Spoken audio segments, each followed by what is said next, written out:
رسوله الكريم أما بعد فأعوذ بالله من الشيطان الرجيم بسم الله الرحمن الرحيم عن عبد الله بن عمرو بن العاص قال رسول الله صلى الله عليه وسلم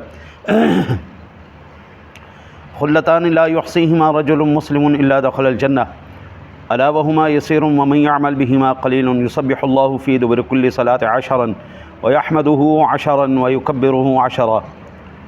حضرت عبداللہ ابن عمرو ابن عاص رضی اللہ تعالیٰ عنہ فرماتے ہیں کہ میرے آقا نبی اکرم نور مجسم قائد المرسلین صلی اللہ تعالیٰ علیہ وسلم نے ارشاد فرمایا، دو خصلتیں ایسی ہیں کہ کوئی مسلمان آدمی انہیں اختیار نہیں کرتا مگر جنت میں ضرور جائے گا۔ وہ ہیں تو آسان مگر ان پر عمل تھوڑے ہیں، عامل تھوڑے ہیں۔ آسان عمل ہے لیکن عمل کرنے والے تھوڑے ہیں۔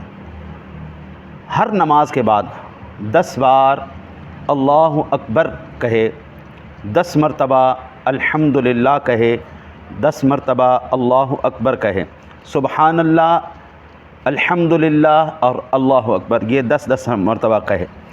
قال فانا رأيت رسول الله صلى الله عليه وسلم يعقده بيده قال فتلك 50 و100 في اللسان و1500 في الميزان وإذا أخذ مضجعه يسبحه ويكبره ويحمده 100 فتلك 100 باللسان و1000 في الميزان۔ راوی کہتے ہیں کہ میں نے رسول اللہ صلی اللہ علیہ وسلم کو دیکھا، آپ نے عقد انامل فرمایا۔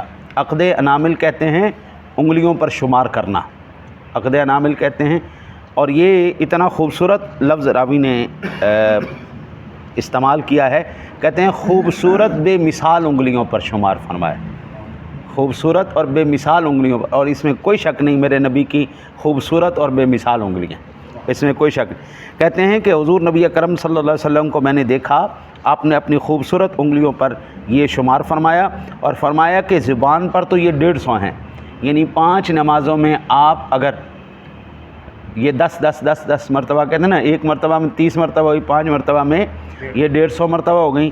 تو راوی کہتے ہیں کہ یہ تعداد میں تو 150 ہیں مگر میزان میں یعنی ترازو میں 1500 ہوں گی۔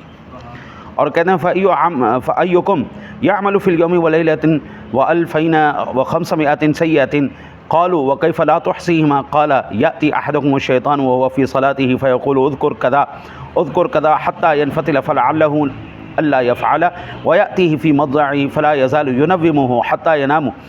رواہ ترمذی و ابو داؤد والنسائی۔ بتاؤ تم میں سے کون ہے جو ایک دن رات میں 2500 گناہ کرے؟ لوگوں نے عرض کیا ہم ان کلمات کی کیوں نہ پابندی کریں؟ فرمایا جب کوئی نماز میں ہوتا ہے تو شیطان اس کے پاس پہنچ کر کہتا ہے فلاں بات یاد کرو، فلاں بات یاد کرو، حتیٰ کہ نمازی کو باز رکھ دیتا ہے تو شاید وہ یہ عمل نہ کر سکے، اور شیطان اس کی خوابگاہ میں پہنچ کر اسے سلاتا رہتا ہے حتیٰ کہ وہ سو جاتا ہے۔ اس کو امام ترمذی ابو داؤد نے نقل کیا۔ نبی اکرم صلی اللہ علیہ وسلم نے فرمایا جو یہ بندہ اس طرح کرے گا نا جی، اس کو پہلا جو ثواب ملے گا، ایک اللہ کی حمد کر لی، تسبیح کر لی، تکبیر کہہ لی، ایک تو یہ اس کو اجر ملے گا۔ دوسرا اس کو اجر یہ ملے گا میزان پر یہ 1500 جو ہے وہاں پر جا کے اس کو ثواب۔ تیسرا جو سب سے جو اعلیٰ اس کو ثواب ملے گا وہ یہ کہ 2500 اللہ تعالیٰ اس بندے کے گناہوں کو معاف فرما دے گا۔ 2500 گناہ کون کرتا ہے ڈیلی؟ کوئی بھی نہیں کرتا، لیکن اللہ کے نام کی برکت ہے، یہ اللہ کے نام میں اتنی طاقت ہے کہ وہ سارے گناہوں کو مٹا سکتا ہے۔ اللہ کا ایک نام ہی پوری کائنات کے اعمال سے بڑھ کر ہے، اللہ اکبر۔ یہ ایک نام، اتنا سا جملہ، پوری کائنات کے اعمال ایک طرف ہے، میرے رب سونے کا نام ایک طرف، تو پھر کجا آدمی 150 مرتبہ اللہ کا نام بھی لے، اس کی تسبیح بھی کرے، اس کی تحمید بھی کرے، تکبیر بھی کہے، اور پھر اس کے گناہ نہ مٹیں، یہ کیسے ہو سکتا ہے؟ وہ کہتے ہیں، پھر راوی کہتے ہیں کہ شیطان جو ہے نا یہ بڑی خطرناک چیز ہے، وہ تمہیں نماز میں آ کے بہکاتا ہے۔ اب بات ہو رہی ہے نفلی عمل کی، بات ہو رہی ہے نفلی عمل کی، لیکن راوی آپ کو مثال دے رہے ہیں فرضی عمل کی۔ نماز فرض ہے، فرضی عمل کی دے رہا ہے کہ فرض کے اندر وہ آ کے تمہیں نماز کے اندر وہ کہتا ہے یہ یاد کرو، یہ یاد کرو، یہ یاد کرو، پھر رات کو جب تم بستر پر جاؤ گے، جب تمہارے وہ فرضی عمل کے اندر اتنی عمل دخل کرتا ہے تو یہ کیسے ممکن ہے کہ تمہارے نفلی عمل کے اندر وہ عمل دخل نہ کرے؟ وہ تمہیں کہتا ہے چھوڑو یار ابھی بڑی ٹائم لگ. اچھا پھر شیطان اتنا سیانہ ہے، عام بندے کو عام سوچ کے مطابق گمراہ کرتا ہے، اور نیک آدمی کو نیکی کا جھانسا دے کر، دین کا جھانسا دے کر.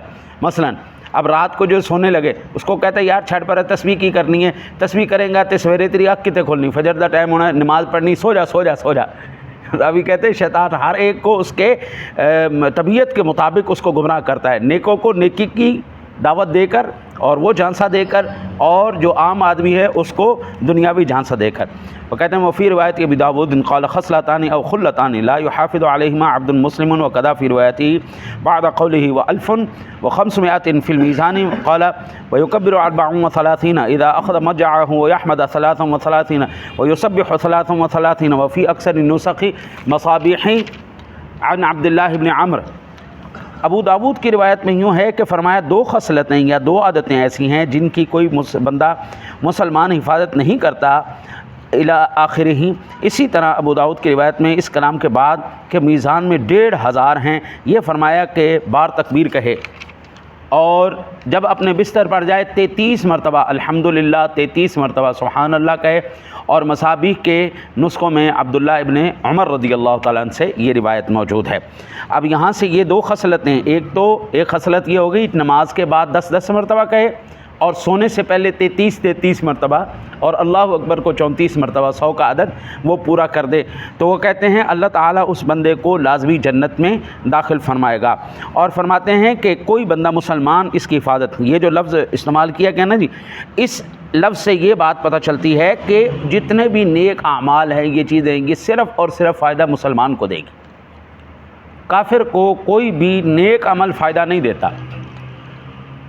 اتنے مرضی وہ نیک اعمال کر لیں، اچھے اعمال کر لیں. میں اکثر مثال دیتا ہوں، اکثر عرض کرتا ہوں، یہ گلاب دیوی ہے، مسلمانوں نے نہیں بنایا، گنگا رام ہے، اسی طرح کے اور جتنے بھی، ان لوگوں نے تو اتنے اچھے کام کیے، لوگ ہزاروں یہاں سے لاکھوں لوگ جناب صحت یاب ہو کے گئے.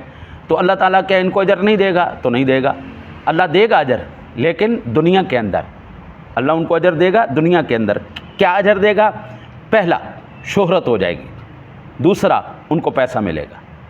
دنیا کی نعمتیں یہی ہیں، یا پیسہ ہے یا شہرت ہے، یہی نعمتیں، اور یہ دو نعمتیں اللہ ان کو دے دے گا. مسلمان کے ہر عمل کا اجر اس کو دنیا میں بھی ملتا ہے اور آخرت میں بھی ملے گا.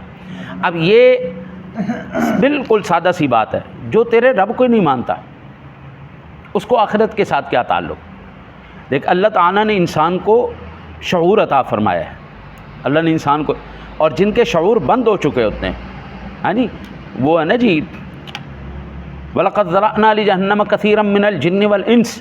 اللہ کثرت کے ساتھ جنوں کو اور انسانوں کو جہنم میں ڈالے گا. کیوں؟ لَهُمْ قُلُوبٌ لَّا يَفْقَهُونَ بِهَا وَلَهُمْ أَعْيُنٌ لَّا يُبْصِرُونَ بِهَا وَلَهُمْ آذَانٌ لَّا يَسْمَعُونَ بِهَا أُولَٰئِكَ كَالْأَنْعَامِ بَلْ هُمْ أَضَلُّ. ان کے پاس دل تھے انہوں نے سمجھا نہیں، ان کے پاس آنکھیں تھیں انہوں نے دیکھا نہیں، ان کے پاس کان تھے انہوں نے سنا نہیں، یہ جانوروں کی طرح ہیں بلکہ ان سے بھی بدتر. اولئک هم الغافلون، یہ لوگ اصل غفلت میں. آپ آج کے دور میں ذرا تصور کریں، ایک مورتی میں نے بنائی مٹی کی اور اس کو سامنے رکھ کے میں نے خدا بنا دیا. یہ شعور تسلیم کرتا ہے اس بات کو؟ میرے ہاتھ سے بنی ہوئی ایک چیز اس کو میں خدا مان رہا ہوں. اس سے بڑی بیوقوفی اور عقل کا بند ہو جانا کیا ہے؟ اس سے بڑی اور جہالت، اور میں کہتا ہوں انسان کی ذلت اور کیا ہے کہ پیشاب کو کہہ دیے پیشاب، گو موتر جو ہے بڑی اعلیٰ چیز ہے، گائے کا گوبر بڑی اعلیٰ، اس سے بڑی مت ماری یعنی کیا اور کیا انسان، کہ اتنا انسان کو نفیس میرے مالک نے پیدا کیا ہے، اپنا خلیفہ زمین پر بنایا ہے، وہ کتنی پستیوں کے اندر جا چکا ہے کہ وہ پیشاب کو متبرک کہہ رہا ہے، وہ گوبر کو متبرک کہہ رہا ہے. اس سے بڑی اور ذلت اور رسوائی کیا ہے؟ اور میں کہتا ہوں یہ بالکل ٹھیک ہے، بالکل ٹھیک ہے، جو رب سونے کا پاکیزہ نام نہیں لے سکتا، جو دل کے اندر ایمان سے اپنے دلوں کو منور نہیں کر سکتا، وہ اسی قابل ہے کہ وہ پیشاب پئیں اور پخانے کھائیں. اور الحمدللہ جنت کی نعمتیں اور جنت کا مالک وہ الحمدللہ ہمارے سینوں میں بستا ہے، اور یہ ہمارا ہی ایمان ہے. ہم اسی کی پوجا کرنے والے، عبادت کرنے والے، پرستش کرنے والے ہیں. انشاءاللہ ہماری سانس سے ہماری دعائیں ہیں یا اللہ ہماری آخری سانس سے بھی ہوں تو تیرا نام مبارک ہماری زبانوں پر جاری ہو. اللہ سے دعا ہے اللہ تعالیٰ آپ کو مجھے عمل کی توفیق عطا فرمائے.